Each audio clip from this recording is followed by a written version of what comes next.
તો વાત કરીએ સુરતની. સુરત જિલ્લાના કામરેજમાં પ્લોટના નામે કરોડો રૂપિયાની છેતરપિંડીના મામલે કામરેજ પોલીસે અમદાવાદના શાતિર ઠગ ઉમંગ ઠક્કરની ધરપકડ કરી છે.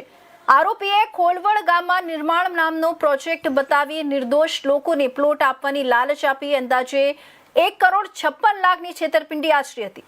તપાસમાં સામે આવ્યું છે કે વર્ષ 2026ના એપ્રિલ મહિનામાં જમીન અન્ય વ્યક્તિને વેચી દેવામાં આવી હોવા છતાં આરોપીએ તે જ જમીનના ખોટા પ્લોટ વેચ્યા હતા.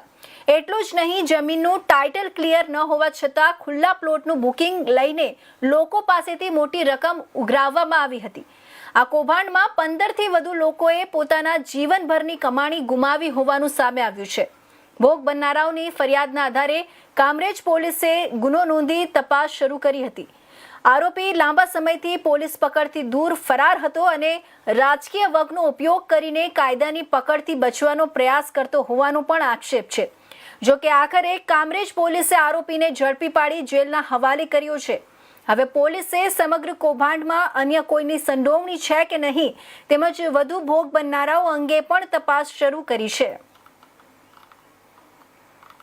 વર્ષ 2026 એપ્રિલ મહિનામાં કામરેજ પોલીસ સ્ટેશનમાં એક બીએનએસ કલમ 316-318 મુજબ ગુનો દાખલ થયેલો. આ ગુનાનો મુખ્ય આરોપી ઉમંગ હરિભાઈ ઠક્કર રહે અમદાવાદ સેટેલાઇટ કામરેજ વિસ્તારમાં ખોલવડ ગામમાં એક નિર્વાણા નામથી એક પ્રોજેક્ટ શરૂ કરેલો. આ પ્રોજેક્ટની અંદર ખરેખર એ જગ્યા એમને 2018માં કોઈ બીજાને વેચી નાખેલ હોવા છતાં ટાઇટલ ક્લિયર ન હોવા છતાં એમણે એક પ્રોજેક્ટ શરૂ કરી અને ખુલ્લા પ્લોટથી વેચાણ હેતુ માટે લગભગ અલગ અલગ 15થી 16 જેટલા સાહેદ અને ફરિયાદીઓના કુલ રકમ 1,56,00,000 રૂપિયા પ્રોજેક્ટમાં પ્લોટના બુકિંગ માટે લીધેલા. તે પૈસા પણ એમને ફરિયાદીઓને પરત ન આપી, પ્લોટ પણ ન આપી, જે બાબતે ફરિયાદી શ્રીએ કામરેજ પોલીસ સ્ટેશનમાં ફરિયાદ કરતા આ ઉમંગ હરિભાઈ ઠક્કર નાઓને ધોરણસર અટક કરેલ છે. કેટલા લોકો સામે આ રીતની ચીટિંગ કરે છે અને કેટલા રૂપિયા?